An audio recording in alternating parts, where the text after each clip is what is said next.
today. We're the only ones in studio. Brandon Helwig joins us now from UCFsports.com and Rivals, part of the Rivals.com network. Brandon's always been great on the show when we need him. And Brandon, I could beat around the bush and ask a ton of different questions about UCF players, this and that, but I assume that the question most people would want to know about is, how is KJ Jefferson fitting into Gus Malzahn's offense?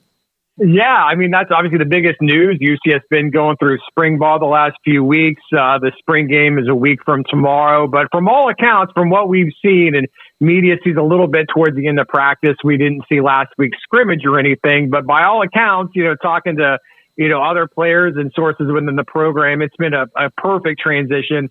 KJ Jefferson is really the prototypical QB in a Gus Malzahn offense. That was one reason they obviously targeted him in the transfer portal. I don't know if it's fair to sometimes when people, throw out comparisons to, really great players in college football history, but that Cam Newton comparison does get made quite a bit looking at KJ Jefferson to one of Gus's former quarterbacks at Auburn, Cam Newton. But from what we've seen and what we can tell, it's been a pretty seamless transition for KJ to UCF. Brandon, how does he change the dynamic that UCF had with John Rice Plumlee? The offense probably doesn't change that much. Their skill sets are similar. Now, there's not I know KJ Jefferson, while athletic, is not near as fast as John Rice Plumlee is. But did you think you'll see different things than you saw from the quarterback position? That's a great question to see exactly how things kind of change. Now, it turns out last season, and we didn't know it at the time completely, but remember this time a year ago, Gus Malzahn said, he's always been the offensive coordinator in addition to the head coach. In most of his years, he's been a head coach. But prior to last season, he was saying, I just got too much on my plate. I've got to worry about transfer portal, NIL, there's all these year-round demands. And so he decided to hand over the offense to Darren Henshaw. And we learned after the season, about midway through, apparently, Gus reinserted himself. He was calling plays again, which is what he had always done. And I guess, I'm not really surprised that happened, but, he's fully into it now. He is the offensive coordinator. He is calling plays. UCF didn't make a switch in terms of the title of offensive coordinator, brought in Tim Harris Jr. from Miami. He had been with Gus a couple years prior at UCF, but they're going to run, and that was a big reason that KJ Jefferson that he came to UCF, that it's Gus Malzahn's offense. He's calling plays and they're going to, we'll see what it looks like, the finished product, but it'll be a lot of what I imagine you saw at Auburn with Nick Marshall a few years back, obviously Cam Newton. It should be a variation of that kind of offense. What is the biggest thing they have to fix going when they come out of spring? What's the biggest answer they'd like to have? I think if you look overall within the team, it's that UCF defense. That was an area that really struggled in their first season of Big 12 play. Stopping the run was very difficult. There were a lot of games that, it was just one, 3 yards here, 5 yards, 6 yards, 10 yards, just could not stop the run. And that was really the number one reason that, Gus made another coaching change. He went to veteran defensive coordinator Ted Roof, who had been at Oklahoma the past 2 years. I don't know where he hasn't been. He's been all around the college football the last 20, 30 years, but he was brought in to kind of fix these defensive issues and specifically stopping the run, and to kind of, in addition to, Ted Roof coming in, UCF loaded up hard in the transfer portal on experienced defensive players. Obviously KJ Jefferson at quarterback, just because he's a quarterback, is going to get a lot of attention naturally, but UCF brought in a lot of guys. Like they brought in Ethan Barr, linebacker. He was, he started, at Vanderbilt the last few years, a two-time team captain at Vandy. They brought in Deshaun Pace, who was one of Cincinnati's best defensive players. They brought in Brian Threats from Cincinnati, one of their starting safeties. Ladarius Tennyson had been a starter at Ole Miss last season. So they brought in a lot of experienced guys on that defensive side of the ball. And that should be the area where you would think they would make the most improvement going into year 2 of the Big 12. What was the problem, the defensive line or the linebackers last year when it came to the running game? Yeah. It was the linebackers.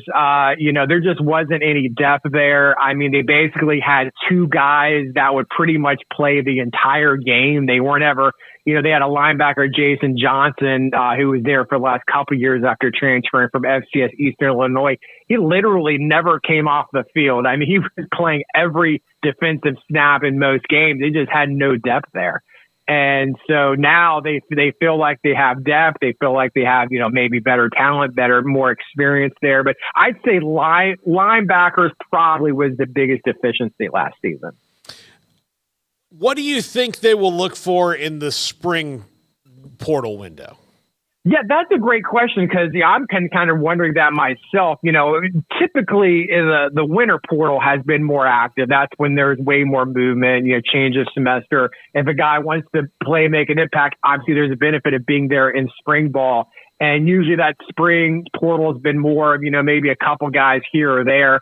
I think if they do look towards the portal, I think maybe wide receiver could be a spot they look for. Now, UCF does return Kobe Hudson, who was UCF number 2 receiver last year. The leading receiver, Javon Baker, after initially, then we kind of put it out there, I'm coming back.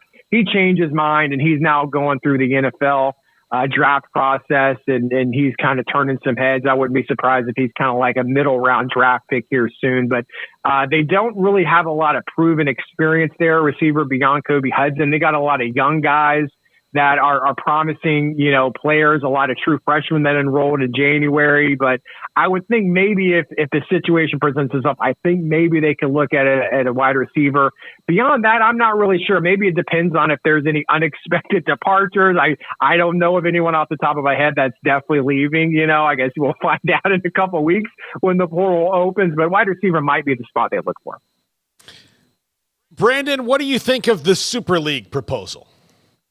I love it. I love the idea of just, of what it all entails. Geographical rivalries would be coming back. You kind of have I would assume that you'd have a governing body that makes decisions for the best interest of college football. But I just don't know what's in it. If you're in the SEC or Big Ten right now, I don't know why you think that is a good idea. You're making more money than anyone else. You have the geographical rivalry, other than the Western expansion editions from the Big Ten. Other than that, you're fairly geographically connected. I don't know what's in it for them, but I love the idea. I think it would be a great idea for college football. I think it's a good start. Obviously, whether it happens or not right now, it seems more like pie in the sky than anything else. But I just think it's one of those things that, maybe not today, not next year or the next 2 or 3 years, but maybe that's something we get to within the next, 6, 7, 8, 9, 10 years once some of these TV contracts expire with some of these leagues and some of this litigation, some of these lawsuits going on could totally change the game in college football. But as a Big 12 person now, and following UCF, I thought it was a great idea.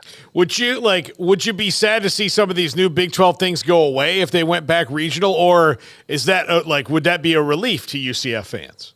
I think, I don't, I'm kind of mixed on it because I think UCF fans have really, really enjoyed last season. It's kind of different though this year because then all of a sudden the schedule completely shifts and it's like UCF's in the Pac-12. It's kind of funny if you would have, gone back in time and told me or any other UCF person saying, oh, you're going to be playing a conference schedule of Colorado, Arizona State, Utah, and BYU. And those are all conference games this season for UCF. I would have been wondering, what the heck happened? I mean, we've been following realignment and what if scenarios for years, but it's just completely wild that, none of those legacy Big 12 teams, are really on UCF's schedule this year outside of West Virginia and Cincinnati, which I guess are kind of newer Big 12 teams in the grand scheme of things. But, it's all these Pac-12 schools pretty much make up the schedule next year. So good UCF fans, they enjoyed it.